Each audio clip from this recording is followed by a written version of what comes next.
Hello, ladies and gentlemen, and we would like to introduce our guest today. He started his broadcasting career at the University of California, Berkeley, where he started as the basketball announcer, and over the years he has become what I like to call the utility man of broadcast. He has called teams such as the Oakland A's, the San Jose Sharks, and one of my personal favorites, the XFL's San Francisco Demons. Go Demons. He currently works for ESPN and the Pac12 Network, Roxy Bernstein. Good morning. Yeah, there he is. How you doing? I'm good. How you guys doing? We're doing great. Just enjoying life right now. Yeah.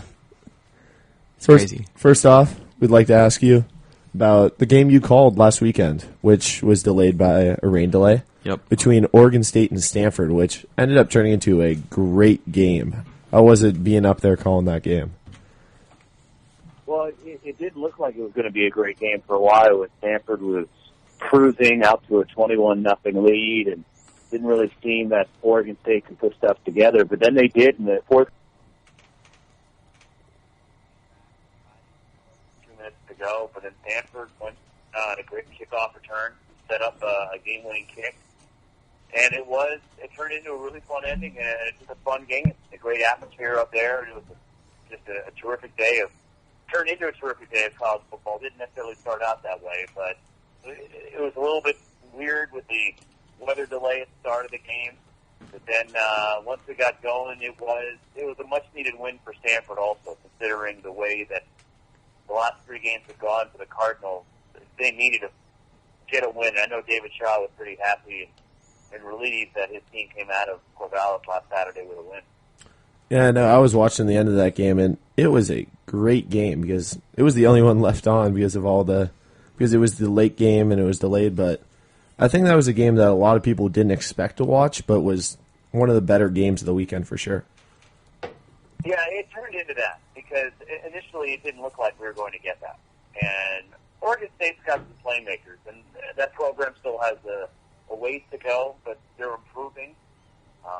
They have one of the best playmakers in the Pac12 in Isaiah Hodgins, and they rode him to get back into the game. He made great plays, including that sensational catch in the end zone for the touchdown on the ball that was behind him that he took to himself.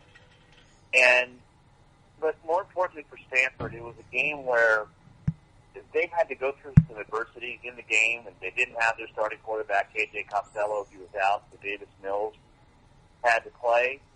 And Stanford found a way to win the game on the road, which isn't easy. And they did. Now they got to try to ride that momentum with a big game coming up at Stanford Stadium on Saturday night against Washington. Yeah, that game will definitely be a tough game for them. Washington is always a team that is very difficult to play against, even on the road, especially with they always have a very good defense, and that's going to be tough, especially with the backups that Stanford's dealing with.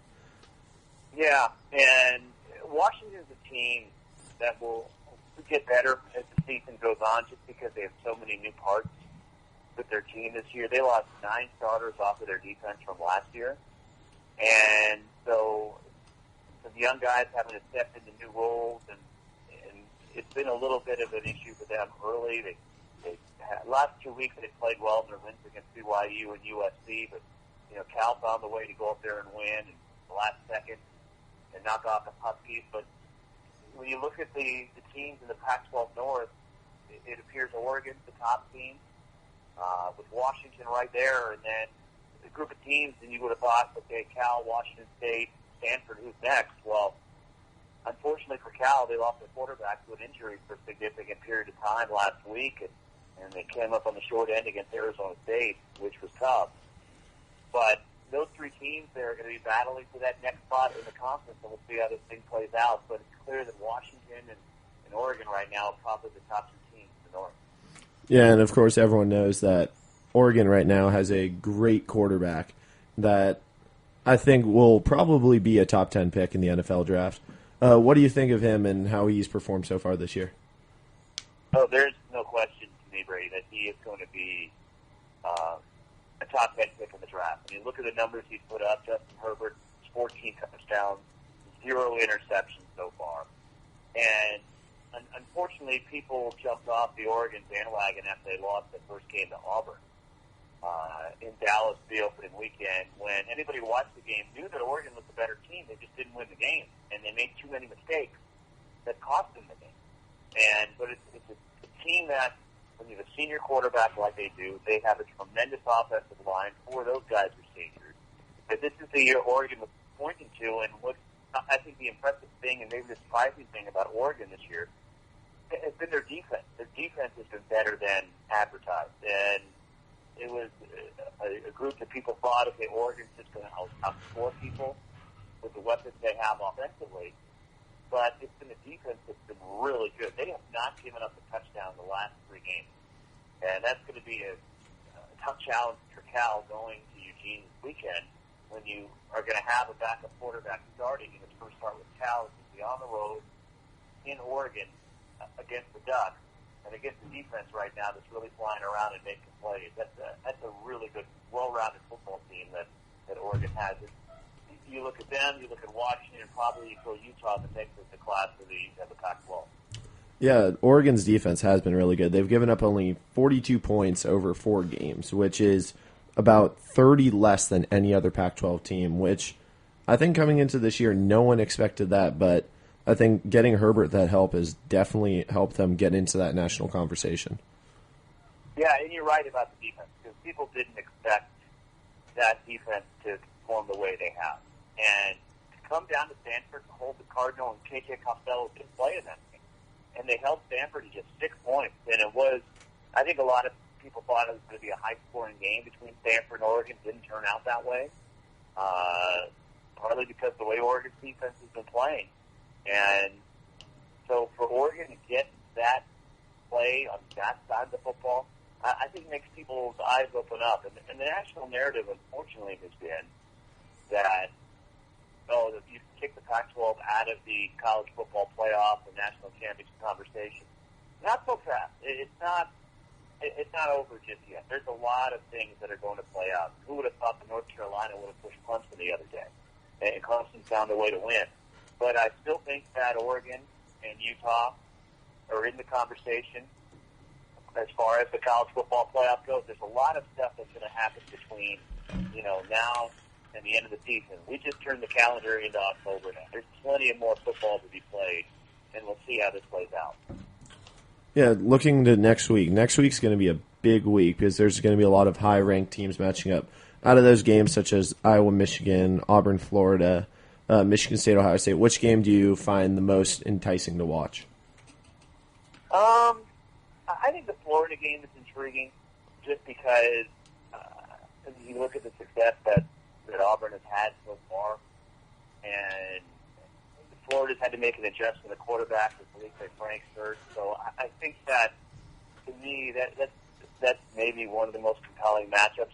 There's a number of good games this week. Last week we didn't see very many good games at all. There were a lot of one-sided games, although certainly the Carolina-Clemson game turned into a really good game, which I don't think people expected. But coming up this weekend, I think we're situated for a better slate of games than we saw last week.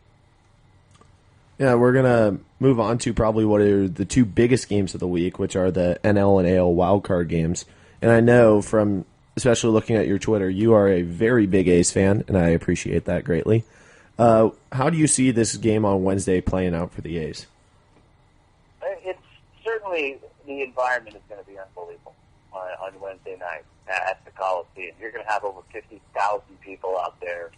It is going to be a tremendous environment, and what you'd like to see in playoff baseball. And the cool thing about this one is, in the past, when it's been playoff games, there's usually a lot of fans from the opposition, right? Well, that's not going to be the case this time. It's not that many Tampa Bay fans here in the Bay Area. There'll be some, but it's going to be sort of predominantly green and gold. It'll be great to see. The A's will probably announce their starter for tomorrow's game today at some point. With the anticipation, it'll be Sean Manaea, who's pitched tremendously coming off the injured list.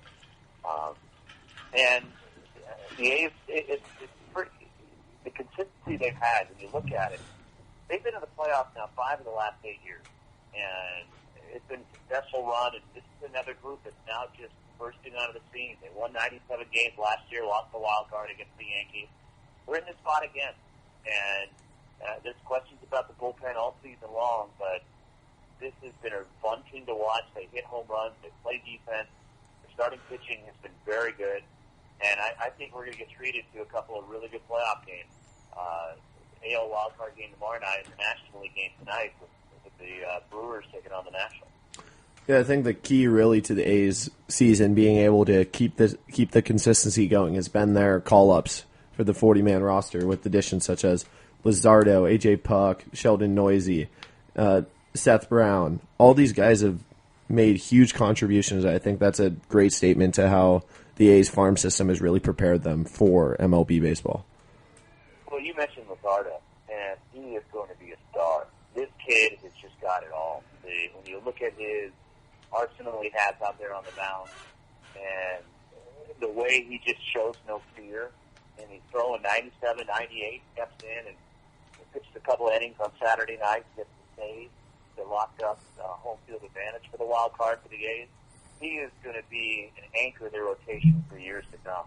And you're right, the young nucleus of guys has come up and given this team a boost. Sean Murphy, the catcher of the future, but with so much attention on the guys at the corners, Matt Chapman and Matt Olson, and deservedly so. I mean, they're talk about premier defensive players, their position in the game, plus the way they're able to swing the bat. But Marcus Semien has had an unbelievable season, and he's not going to win the MVP, but his name needs to be in that conversation. Look, the MVP in the American League is probably a two-man race between Alex Bregman and Mike Trout. It's just a question of, okay, would you value the team winning more? And if that's the case, you give it to Bregman, or you give it to Trout, who is the best player in the game. We'll see how the writers vote, but it would be disappointing for me, and I think a lot of people, that Marcus Semien didn't come in third in that voting, just because you look at the season he's had. He's driven in over 90 runs from the leadoff spot. He's got 32 home runs. He's hitting up over 280. How good he has been defensively, and he plays every day. He started every game this year. So for me, he has been the guy that really has made this team go this year, and I don't know where the A's would be without Marcus Semien. And we didn't know if we'd ever see that, especially when he had struggled defensively. You go back 3-4 years, it was a train wreck. And the errors that he consistently was making, now they're few and far between. He's turned into one of the elite shortstops in the game. Yeah, and Marcus Semien definitely deserves the credit. I think that the A's really have not had that starting hitter since maybe Ricky Henderson left that will consistently drive in runs, hit home runs, get on base. And I think the most important part is that he adds on to the Chapman-Olson just great defense in the infield. So that the only position defensively that is even an option for an error right now is second base, but they're still really good over there. I think the defensive part is definitely how the A's have continued to come back in the last minute with a home run because the game's always close. Yeah, and they play games right to the end. They grind you out. Even if they don't win, they find a way to put pressure on you, and they're going to have an opportunity in the ninth inning. And, second base has been an issue this year. I think the A's expected more from Jurickson so far, who's been up and down, and he's had his struggles defensively. And that's why you see late games a lot. The A's will substitute, bring in Sheldon Noisy to play second base. Profar gets the start. And I do anticipate Profar starting tomorrow night with Charlie Morton getting the start for Tampa Bay, being a right-handed pitcher. I think the A's would like the left-handed bat in there. And if the A's get a lead late, I think that you can anticipate Sheldon Noisy coming in the game. But the defense, not just there, but you look at the outfield, and even the injury to Ramon Laureano, who's back, and he's playing right field now. Mark Hanna has done a tremendous job in center field. San Jose kid who, went to Bellarmine. And he's had a phenomenal season. He's come out of nowhere and really stepped in. When the A's needed, when Stephen Piscotty went down and then Laureano went down, Canada stepped up in a huge way, and now they're keeping him in center field. I think trying to protect Laureano, who is a Gold Glove caliber center fielder, but was dealing with a stress reaction in his shin and to limit the movement that put him in right field. But they've found ways to make the thing work. The pieces just seem to fit with this team. And they're set up, and not just for, the 2-year run they've been in the postseason, but they're really set up to put together a terrific run here over the next number of years with this group. Can they challenge Houston eventually in the AL West? Maybe. But they're adding to it, and they have the pieces right now with a strong core. Yeah, I think this year, especially, even dealing with all the injuries, they have played very good against all the AL playoff teams, especially the Astros and the Yankees. Yeah. I think that 4-game series in Houston, right after the 3-game series against the Yankees, just showed that Oakland is ready for playoff baseball, and they're going to be a scary team to play in the playoffs. And they got to win that game, though, in the wild card, which is kind of the sad reality of the MLB, that it can all come down to just one game to whether you're going to play a series or not. And it adds the drama, and I wish the wild card would be a 2 out of 3. I really think that'd be a little bit more fair.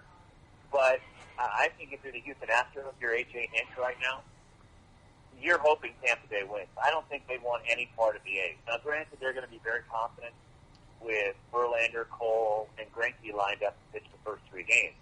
But with the success you alluded to the A's had in Houston, plus the A's won 3 out of 4 here from the Astros in August, I think that the Astros would much prefer to see Tampa Bay come through and get the win tomorrow night. They don't want to have to deal with the A's. They don't have to. Yeah, and I know that if Tampa Bay is going to win tomorrow night, it's going to be off the back of Charlie Morton, because their bullpen is beaten up with injuries and struggling right now. So Morton's going to have a strong 7 innings most likely if they're going to have a chance at winning at the end of the game. It's going to hinge on that, and I think for the A's it's going to hinge on Sean Manaea. And he's also, by throwing the left hand, you're able to neutralize some of the bats for Tampa Bay. And they've got some guys who've been banged up back in the lineup. And it's a remarkable story what Kevin Cash has done with that Tampa Bay team, considering they made a push last year, fell just short. And then this year they get over the hump, they're into the postseason. And here are 2 small budget teams, if you will. I mean, I don't want to call it a small market because they're here in the Bay Area, but the financial constraints that they're under, but they find ways to make it work. And you got to give credit to the A's front office, to Billy Beane and David Force, the Tampa Bay front office as well, with what they've been able to accomplish. And they found ways to get players, get the most out of them, whether players getting a second opportunity with a new organization. But it's clear there's a formula in place in the system, and it works. And I do like to see, yes, you have the big payroll teams like the Yankees and the Astros in it, but it's also really great to see the smaller budget teams and the smaller payroll guys come through and get into the postseason. Yeah, you spoke about Mark Canha earlier, who we love here because he's a Bellarmine guy. But the other big emergence this year has been Liam Hendriks. Coming into the year, no one really expected much out of Liam Hendriks after he did open the wild card game last year, but looks like he's probably going to be ending the wild card game this year and has had a fantastic season of pitching. Well, I'm sure Bob Melvin's hoping that he'll be ending the wild card game. That means that the A's are moving on. But you're right. The reclamation project that is Liam Hendriks, it's crazy when you think about it. You go back, it's over a year ago. He was designated for assignment by the A's, which meant anybody in baseball could have taken him, right? The A's took him off the 40-man roster, exposed him to the waiver wire. Nobody claimed him. So he goes down to AAA, and the AAA team was in Nashville last year. And whatever he worked on, whatever he did, he found his way back. And his velocity is up. He's been so consistent this year. And Liam Hendriks has turned into one of the premier pitchers, relief pitchers in the game. And nobody would have seen this coming a year ago. Nobody. Yeah, I think his emergence has really helped the A's a lot, especially with some of the struggles they've had in the bullpen with Lou Trevino and Blake Trinan kind of having a tough year. But I think when it comes to the finishing the game, they have 4 guys right now that I'm looking at who will probably be in there to finish the game, which will be Luzardo, Petit, Hendricks, and then kind of the unlikely one, Chris Bassett, because in his few relief appearances this year, he has been great. And I think that he will be kind of that surprise coming out of the bullpen that the Rays won't see coming. Well, and that's the thing is, in a one-game winner-take-all scenario like we have, we'll see how the managers decide to play it. And because you can't think about the next getting through and taking on Houston. You can't even worry about that. The only thing you can worry about if you're Bob Melvin of the A's is how do I get a win tonight? And that's it. And if you got to go through, if you need to bring Mike Byers out of the bullpen, you're going to do it. If, however you line it up, you need to find a way to win that game. And then you'll worry about the Astros series on Friday once you get through that game on Wednesday night. Yeah.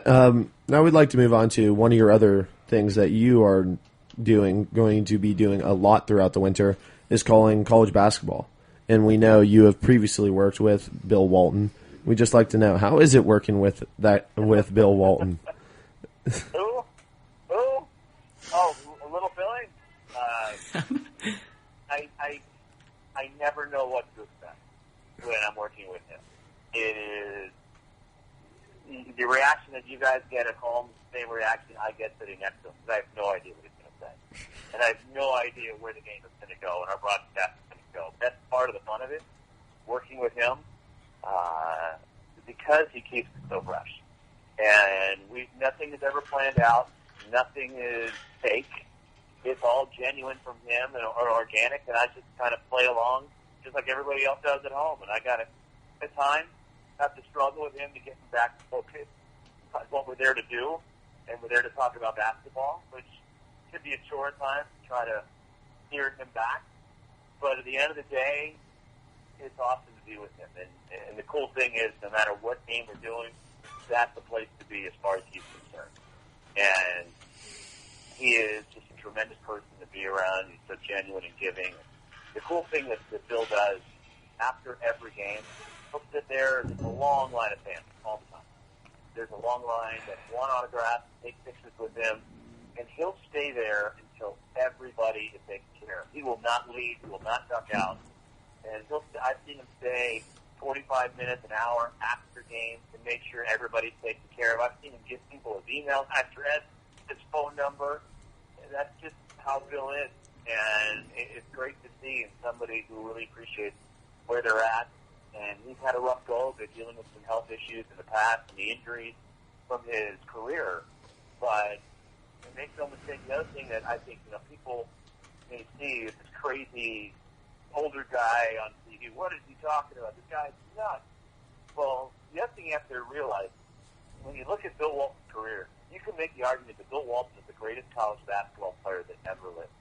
He truly was a sensational player to watch, and he's among the elite in the game. He won't put himself in that conversation, but anybody who saw Bill playing knows how good he was.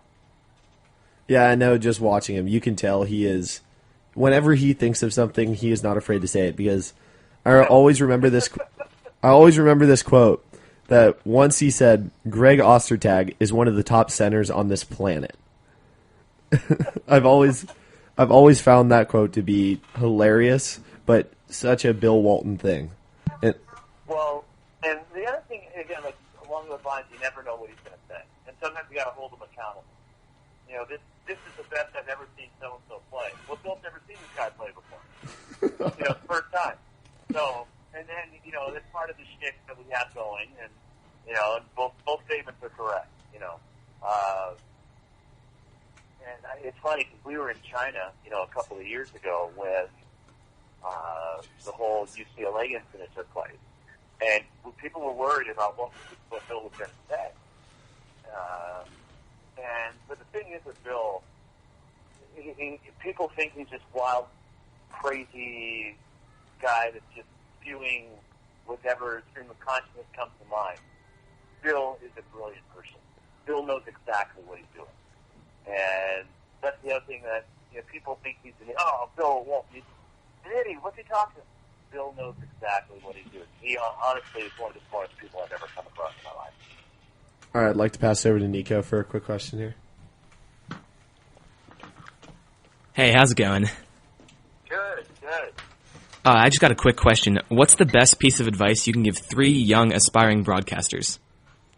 Best piece of advice I can give you guys, there's 2 parts here. Number 1, just keep working at it. Get on the air, do as many games, get as many reps, whether it's doing a talk show like this. Do as much as you possibly can to get on the air. The more you do, the more comfortable you'll be, just like anything else. You know, you're out there, you're going to be a better basketball player the more you practice your jump shot, right? Well, it's the same thing. The more you practice this, the better you're going to get at this. And the other thing is you're going to get no thrown at you countless times. And just don't take no for an answer. Keep working hard and keep going after it, because if it's something you really want, you got to keep working for it. Absolutely. Thank you. That brings me a little peace of mind, because that's exactly what we're doing. Good. We try. We try. All right, passing it back to Brady. All right, Roxy, we're about run out of time. We'd like to thank you for coming on. This has been a great interview, and we'd love to have you on again sometime. My pleasure. Anytime. Thank you. And have a good one, guys. You too. Go A's. Thank you for tuning in to our interview with Roxy Bernstein. Please tune in next week for another great show from BNB Radio.